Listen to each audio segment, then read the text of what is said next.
Well, viewers, we're on round 5 with this WHP Moto people.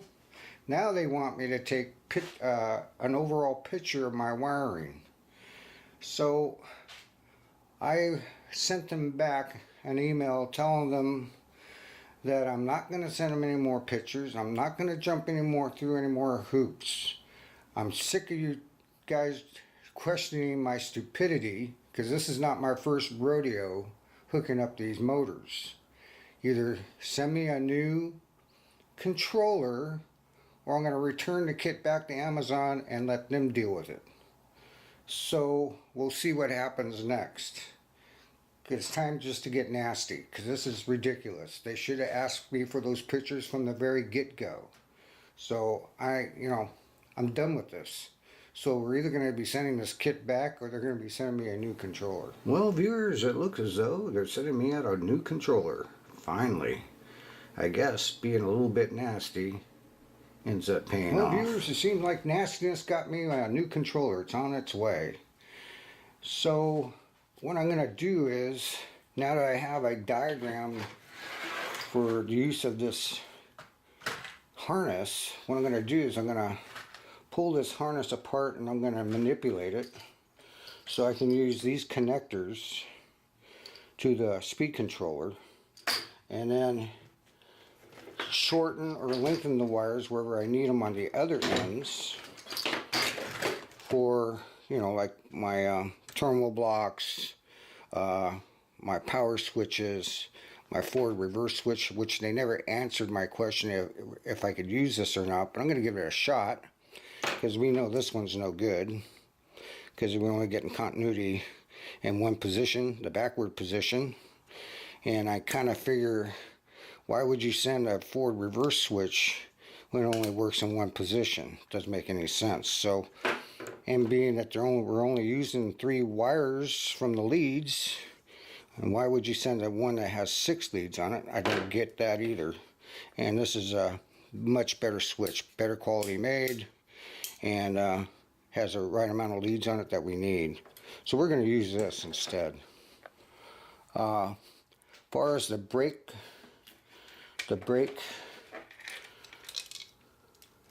lead for the plunger, I'm going to try it without it, because I'm not sure if it's a closed circuit or open circuit. The only real way to find out is not hook it up and see what happens, because it's not going to hurt anything. And we'll just go from there.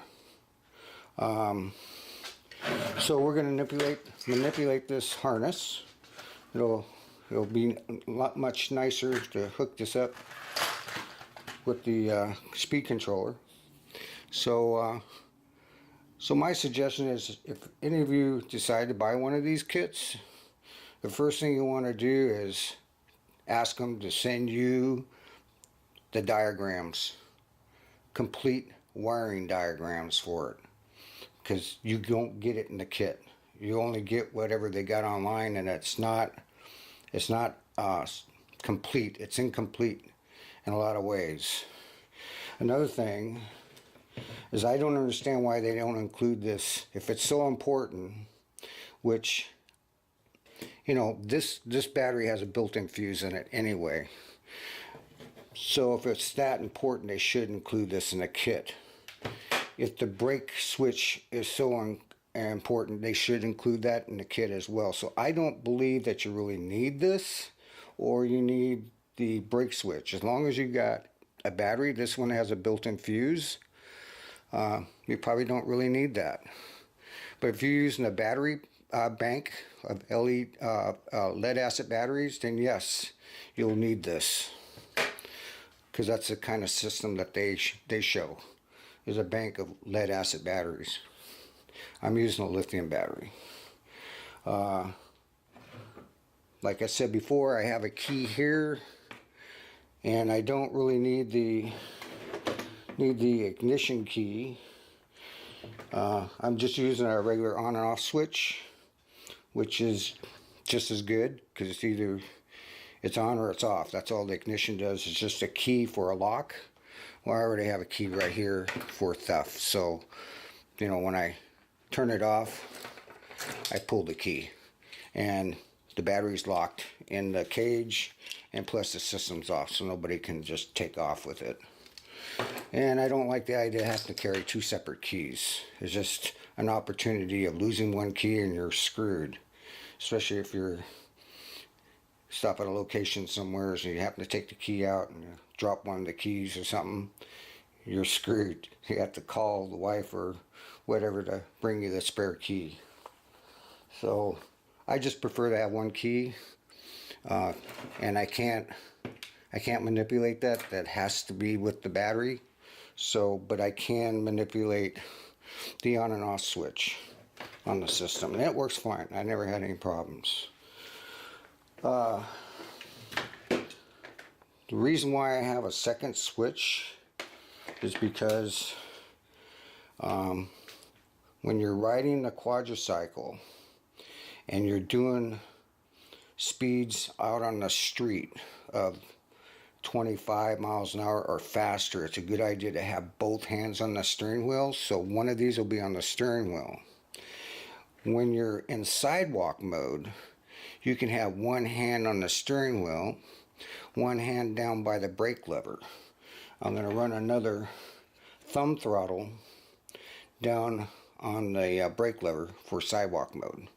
It makes it easier. So that's why I have a second throttle. I really hate boring you all with all this stuff because it's kind of uninteresting in one respect, but in another respect it kind of gives you an idea of what one goes through to do this kind of stuff. Once we start putting the bike together, once it's all painted and we start putting it together, it'll get more interesting, I guarantee it. So I already planned this, probably going to be probably a good 2.5 month, maybe a 3-month project, only because of the painting. The painting is going to take the longest, but I think in the end it's going to be worth it. When we get everything done, we get the lights on it, we get the motor in it, we get the painting done, and a few other little things I want to do to it. I think it's going to be really nice.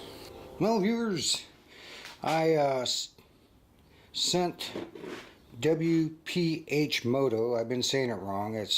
I've been saying WHP Moto. It's WPH Moto. Sorry about that. A video regarding these switches, because this one's defective, and I basically was telling them how I checked this and how I found out it was defective, because I was only getting a closed circuit in the backward position, no other. And I just wanted to find out if I wanted to just get their approval to use this switch in place of that switch before I hook it up to the new controller when I get it, because I don't, if I have a problem with it, I don't want them to say, oh, you used the wrong switch. So I told them basically if I can use this switch, great. If not, they'll have to send me a new switch as well as the controller. So I sent that off. I let them know that I thanked them for the support and all that kind of garbage. Anyway, I just thought I'd share that with you. So what I'm going to do now is I'm going to start taking this controller apart, get it out of the way, clean up the mess, get ready for the new controller when I get it.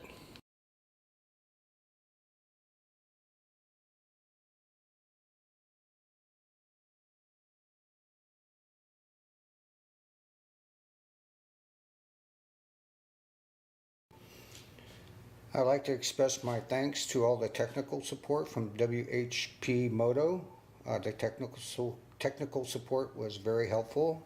I appreciate it, and I appreciate the fact that you're sending me out a new controller, because I'm very confident that's the problem, because I'm only getting 3 volts from the controller to the throttle, and that just makes sense. We're not getting the proper voltage. I should be getting 48 to 52 volts out of that controller.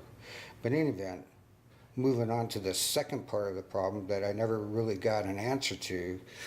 This is a switch that came with the kit, and you notice I have 2 Sharpie marks, silver Sharpie marks, because I did a continuity test on it, because I didn't know which side of the switch to hook it on I didn't know if it made a difference, but just to be sure, I decided to do a continuity test on it.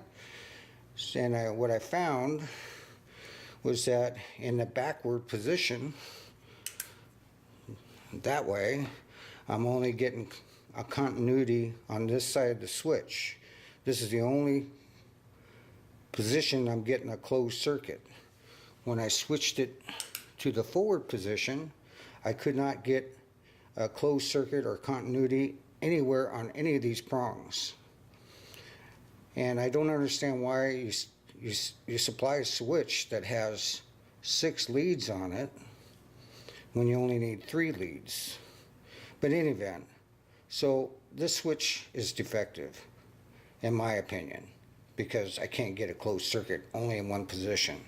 So that obviously wouldn't work unless it's made that way. And if it's made that way, then why are we sending a switch with a forward reverse when it only has one position where it works in? That don't make no sense to me. So my question is, this is a switch for a golf cart. It's a 48 volt switch, has 3 prongs on it. You'd put the black wire here, the gray wire here, the yellow wire here for your invert. And I checked the continuity on it for closed circuit. I get a closed circuit in this position for this side. And when I flip it over this way, I get a closed circuit for this position on this side. And when I put it in the center, it's turned off. Otherwise, stop. So my question is, can I use this in place of this switch? Because this switch is obviously defective. It doesn't work. And the other problem with this switch, which I don't like, is a good possibility you could catch your clothes on it because of the profile on it. You catch your clothes on it and you'll break it. But this one has a low profile, you don't have to worry about that problem. So if I can use this switch, I would prefer to use this switch or that switch. That's my question. Is this acceptable to use on the motor kit that I have? If you could give me an answer on that, I'd deeply appreciate it. Well, viewers, it looks like they ignored my request about the switch.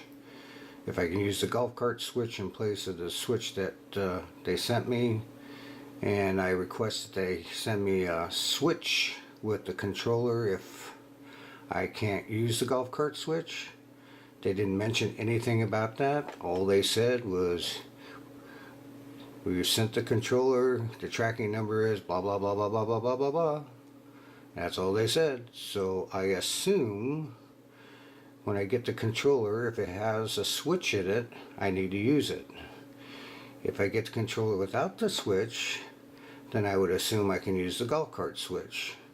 I think they're a little upset with me. Well, viewers, I decided to put a shout out on Amazon to the community for people who own these or have bought or installed one of these motors.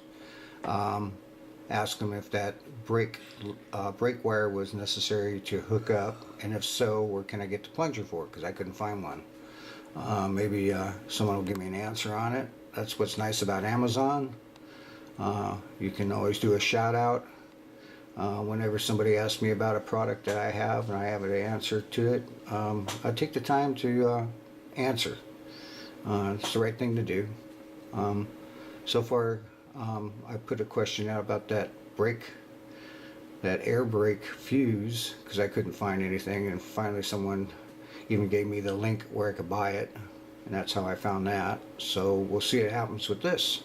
Well, viewers, it didn't take long to get an answer, probably about a couple hours. It sounds as if the only time that brake switch works is when it gets to a closed circuit. It kills the motor. So basically it kind of answered my question. It's not really necessary. I mean, you could hook it up if you want, or you don't really need it. In my case, I'd rather it glide rather than drag down the bike. I like the bike to glide. So it sounds as if that connector wire is actually an open circuit, and when you engage it, it becomes a closed circuit and it kills the motor. Well, viewers, this is my second answer to my question about that brake plug. And this person absolutely understands my question. And it is optional. You don't really need to hook it up. It's definitely an open circuit, so we don't have to worry about it.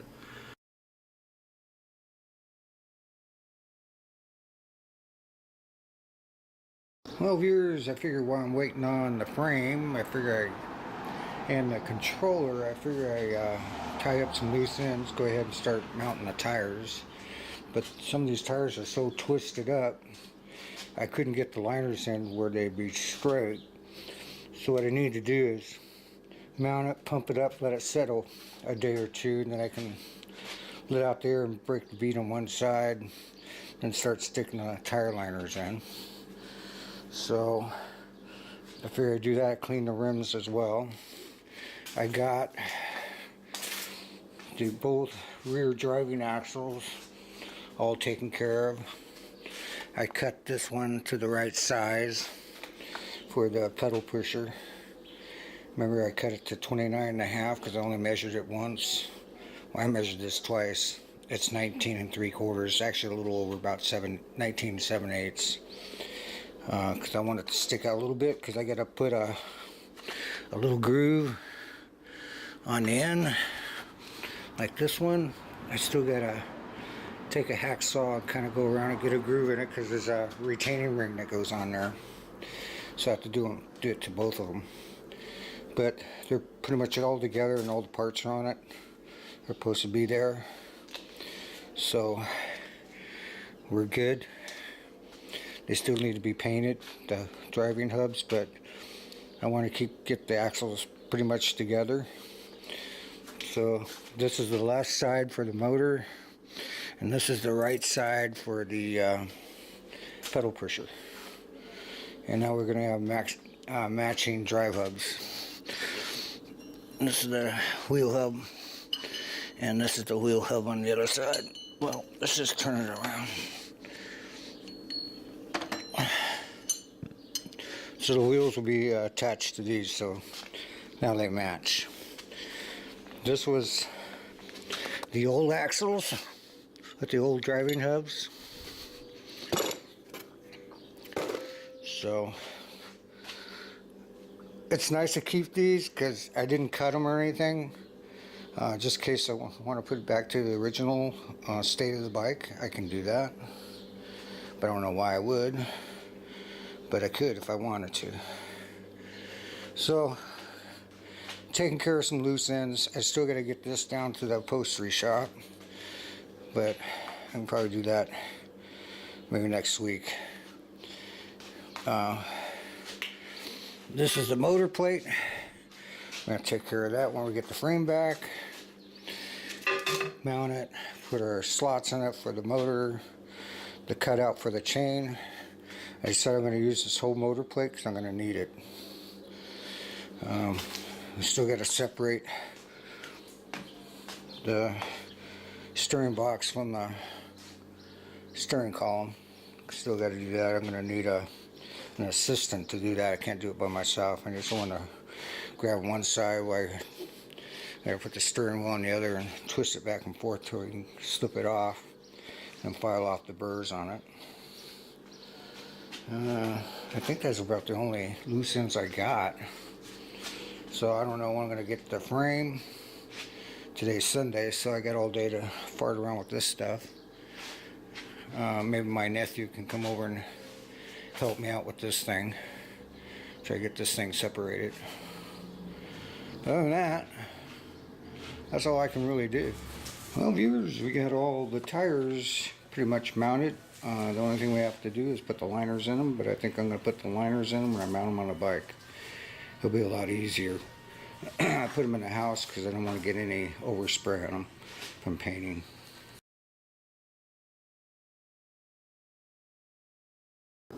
Well, viewers, we got the driving hubs laid out, and we're putting the first or second coat of primer on it. We'll be flipping them over and painting the other side. This came from the left driving axle for the motor, and I decided I'm gonna take, this is about an inch longer than I need. I'm going to take off a 1/2 inch because when I want to slide off the sprocket, I have to pull the whole axle outward so I can get it off, and it's only like maybe a 1/4 inch shy from being able to come off. So I'd rather be able to do that, take a 1/2 inch off of it, so that way if I want to switch out my sprocket, it'd be easier to do it that way without having to pull the whole axle. So we're going to be doing that. So just take off a 1/2 inch. Measure it twice, cut it once. I'm still waiting on the frame. We dropped it off Thursday morning. It's Monday now, so he's had it Thursday, Friday, and I'm going to say he probably didn't work Saturday or Sunday. So Thursday, Friday, and then Monday. He's had it for 3 days. So I'll wait one more day, Tuesday. If I don't hear anything, I'll call him up on Wednesday and find out what the heck's going on. It shouldn't take that long to weld it up. It's a small job. It could be that he has bigger jobs in front of that one and he wants to make money. I don't know. So, welder's game. Well, we got all the driving hubs are all done. They're all primed and lightly sanded and ready for paint. So I just kind of wrapped them up in towels so they wouldn't get scratched up, sitting in a box. So that's out of the way.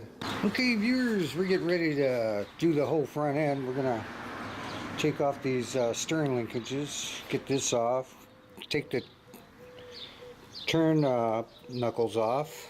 We're gonna tear this down and clean it up and primer it.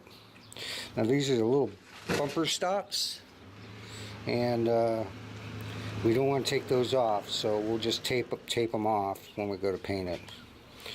But this is next. We're going to get this thing all sanded down and primered and ready for paint. Well, viewers, we've pretty much got the front all cleaned up, all disassembled, got all the dirt and grime and grease off of it. I just need to go around and hit it with some sandpaper, some chip marks. There's not too many on this side, but there's quite a few on the bottom side. We need to take care of here, here. There's some up in here. So we're gonna sand these out and then spot primer it, and then sand down the whole thing and primer the whole thing up. We also got the turn knuckles taken out. We need to paint those as well. I marked them left and right so they go in the back in the proper place. These are not in too bad a shape. There's one that has a nick in it. We'll have to kind of fix that up, spot primer it, and then sand it all up and primer it. So all this will be done, and that's one part that'll be done, ready for paint. That's what takes the longest about painting anything, is prep. Prep is very important. If you prep it properly, it'll come out professional looking. If you don't prep it properly, it's going to look like it's a home paint job. Well, this thing is all spot primered, second coat. So all we got to do is let this dry, and then take some 120 wet and dry, sand it all out, and primer the whole thing, and as well as the turn knuckles, and this will be done and ready for painting. So if I can get that done tomorrow, because I don't think I'm going to be getting the frame back tomorrow, but I will call and ask about it. So the steering column and all that, brake lever, do all that tomorrow, get that ready. So basically when I get the frame back, it's just a matter of finish prepping the frame and get it primered, and then we're ready to start painting. So it looks like maybe I'm getting low on primer because I only got 1 can left, so I'm probably going to have to go down and get some more primer. So while I'm there, I might as well try and see if I can find an orange. I found an orange that I kind of like. It's made by, I'm going to say Velipar, or I don't know, gee, I can't remember the name. Valspar, safety orange enamel. It's quite bright. It's almost a fluorescent, but it's an enamel paint. See if they have that. If they have that, I'll get it. I definitely want to use an enamel paint. I don't want to use any kind of transparent paint because it's really hard to put on. Because, you know, when you sand down the primer, you're going to get, it's going to show some dark spots. And that transparent paint won't cover it, won't look right. Where the enamel paint will cover that. So we're definitely going to stay with the enamel paint on the frame. Well, viewers, this is the paint that I'd like to get.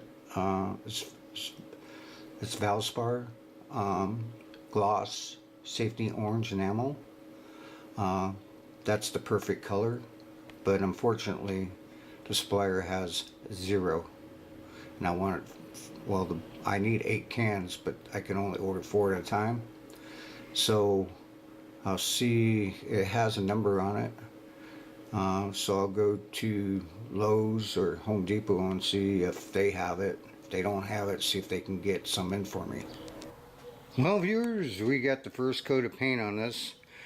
I don't know if I'm going to put a second coat on it or not, because I think the enamel paint will cover this pretty well, because it's kind of bleeding through that fluorescent orange. Very hard to cover. In event, so we got this pretty much done. Almost. We need to flip it over and do another coat on the other side. We're getting this steering wheel. I got the steering wheel on my niece's here. We're gonna attempt to try to wiggle this thing, the steering box off, so we can take it apart so we can paint it. So that's where we're at the moment. Well, viewers, it looks like I'm gonna have a bad day. I called Julian, the welder. He came highly recommended. I guess he's pretty good at what he does. I called him. He says, call my son. He's the one who's doing the welding on it, which I knew about. His name is Julian Jr. So he gave me his number. So I called JR around 9:30. No answer, no voicemail. Called him at 10:30. No answer, no voicemail. Call him at 11:30. No answer, no voicemail. So I don't know what's going on. They've had it almost for a week now. It'll be a week tomorrow. So I'm going to take a chance. I'm going to go down to the shop and see if anybody's there. They are portable welders, so they may or may not be there. I'm going to bring a note and put a note on the door to let them know to call me and let me know what's going on. I mean, I understand, you know, they need to make money if they have other pressing jobs in front of me, because, you know, they need to make money. I get it. I mean, I understand that. But, you know, tell me to bring it down on a Thursday and have it sit there for weeks on end before they even bother to weld it up is not acceptable to me.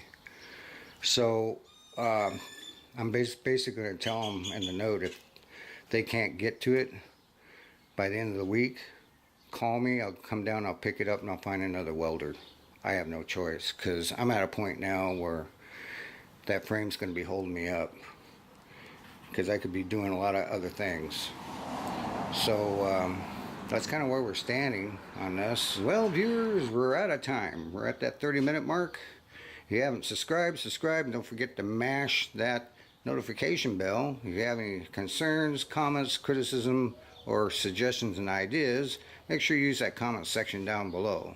I'd also like to mention we finally made it over the 200 subscriber mark. We're at 214, which is great for me, because considering I only started with 10 subscribers a year ago.